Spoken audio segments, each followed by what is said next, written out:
खुदावंद यीशु मसीह के खूबसूरत और जलाली नाम में तमाम देखने और सुनने वालों को पास्टर नईम अकबर की तरफ से सलाम पहुंचे।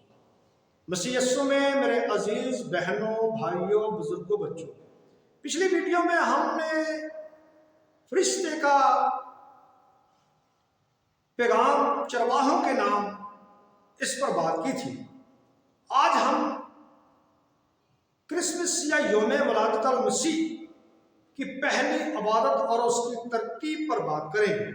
इससे पहले कि हम यौम वलादत अल मसीह की पहली इबादत और उसकी तरतीब पर बात करें, आप अगर हमारे चैनल पर नए हैं और आप बाइबल मुकद्दस और जनरल नॉलेज के दिलचस्प बाबरकत टॉपिक पर मुख्तसर वक़्त अल्फाज में सुनना, सीखना, जानना चाहते हैं तो सबसे पहले हमारे चैनल को सब्सक्राइब करें, बेल आइकन को जरूर प्रेस करें ताकि आने वाली वीडियो की अपडेट आपको मिलती रहे।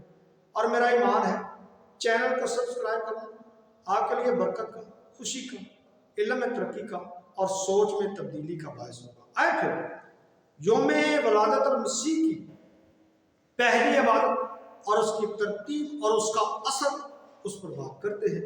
और इसके लिए हम बाइबल मुकद्दस में से लूका तबीब की मार्फत लिखी गई अंजील मुकद्दसा और उसका दूसरा बाब और उसकी आयत नंबर 8 से शुरू करके आयत नंबर 20 तक अपनी रहनुमाई के लिए तिलावत करेंगे। कलाम अक़दस में लिखा है, उसी इलाका में चरवाहे थे जो रात को मैदान में रहकर अपने गल्ला की निगहबानी कर रहे थे और खुदावंद का फरिश्ता उनके पास आ खड़ा हुआ और खुदावंद का जलाल उनके चुगिर्द चमका और वो नहायत डर गए। मगर फरिश्ता ने उनसे कहा, डरो मत, क्योंकि देखो मैं तुम्हें बड़ी खुशी की बशारत देता हूं जो सारी उम्मत के वास्ते होगी कि आज दाऊद के शहर में तुम्हारे लिए एक मुनज्जी पैदा हुआ है, यानी मसीह खुदावंद। और उसका तुम्हारे लिए यह निशान है कि तुम एक बच्चा को कपड़े में लिपटा और चरनी में पड़ा हुआ पाओगे। और यकायक उस फरिश्ता के साथ आसमानी लश्कर की एक गिरोह खुदावंद की हिम्मत करती और ये कहती हुई जाहिर हुई कि आलमे बाला पर खुदा की तमजीद हो और जमीन पर उन आदमियों में जिनसे वो राजी है सुना। जब फरिश्ते उनके पास से आसमान पर चले गए तो ऐसा हुआ कि चरवाहों ने आपस में कहा, आओ बैतलहम तक चले और ये बात जो हुई है और जिसकी खुदावंद ने हमको खबर दी है देखिए। बस उन्होंने जल्दी से जाकर मरियम और यूसुफ को देखा और उस बच्चा को चरनी में पड़ा पाया और उन्हें देखकर वो बात जो उस लड़के के हक में उनसे कही गई थी मशहूर की।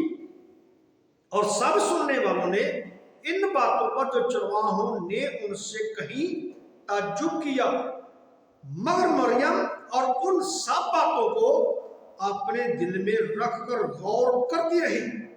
और चरवाहे जैसा उनसे कहा गया था वैसा ही सब कुछ सुनकर और देखकर खुदा की तमजीद और हमद करते हुए लौट गए। जिंदा कलाम के पढ़े और सुने जाने की वसीला से हम सबों को बरकत मिले, आमीन। याद रहे कि क्रिसमस या यौम वलादत अल मसीह यशाया 9 बाब और मीका 5 बाब में जो पेशन गोइयां की गई हैं उसकी तकमील है। और याद रहे क्रिसमस या यौम वलादत अल मसीह की पहली इबादत मौजूदा दौर की इबादतों से बिल्कुल मुनफरिद, क्योंकि ये एक मैदान में हुई। और क्रिसमस या यौम वलादत अल मसीह की पहली इबादत में शिरकत करने वाला वो भी मौजूदा दौर की इबादतों में शिरकत करने वालों से बिल्कुल मुनफरिद। इस इबादत में आसमानी वाइस था, इस इबादत में आसमानी क्वाइट थी। इस पहली इबादत में जमीन पर रहने वाले गरीब चरवाहे थे। और क्रिसमस या यौम वलादत अल मसीह की पहली इबादत की तरतीब मौजूदा दौर की इबादती तरतीब से भी बिल्कुल منفرد ہے، کیونکہ کرسمس یا یوم ولادت المسیح کی پہلی عبادت کی ترتیب اور اس کا اثر جو ہے وہ بھی موجودہ دور کی عبادتوں کے اثر سے بالکل منفرد ہے۔ آئے پھر پڑھے گئے حوالہ کے مطابق سب سے پہلے آسمانی وائس کے کردار پر ہم بات کرتے ہیں یا اس کی خدمت پر بات کرتے ہیں۔ آسمانی وائس جو ہے غریب چرواہوں کی جماعت میں آ کھڑا ہوا اور خداوند کا جلال ان کے چگرد چل پڑا۔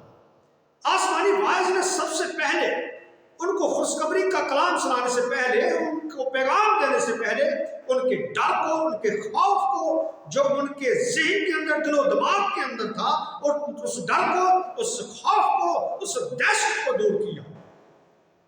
اور آسمانی وائس نے ڈرے ہوئے چرواہوں کے ڈر کو، خوف کو دور کرتے ہوئے انہیں ولادت المسیح کی خوشخبری سنائی کہ آج داؤد کے شہر میں تمہارے لیے ایک منجی پیدا ہوا ہے، یعنی مسیح خداوند۔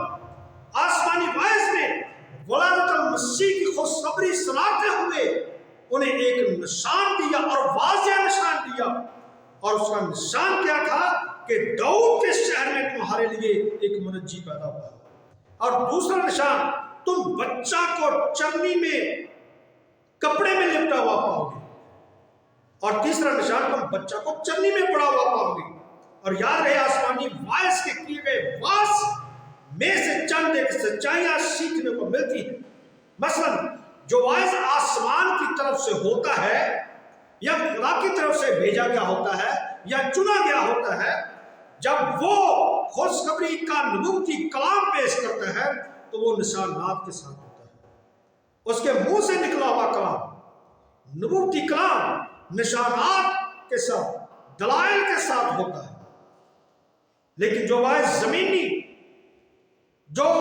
زمین کی طرف سے ہو، لوگوں کی طرف سے بھیجا گیا ہو، جب وہ خوشخبری کا نبوتی کلام سناتا ہے تو اس کے منہ سے نکلا ہوا نبوتی کلام بغیر نشانات اور دلائل کے ہوتا ہے۔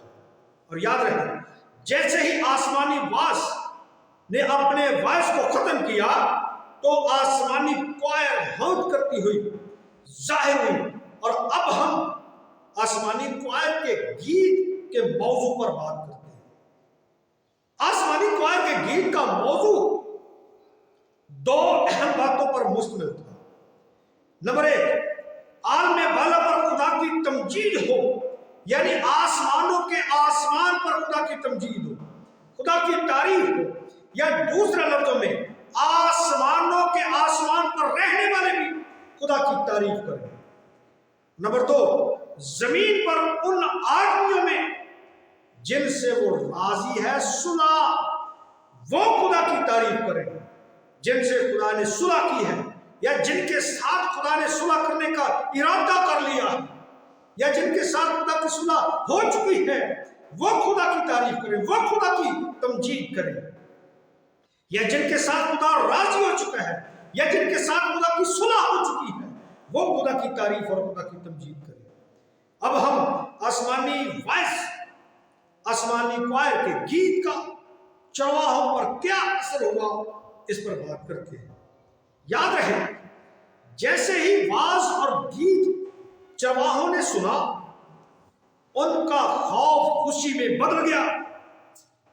واز اور گیت سننے کا اثر کیا ہوا؟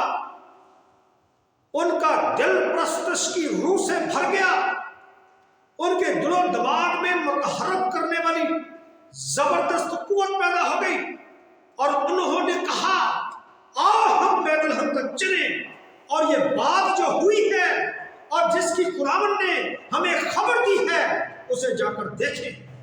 اور انہوں نے منجی کو دیکھنے میں جلدی کی، انہوں نے سنی اور دیکھی خوشخبری کو پھیلایا۔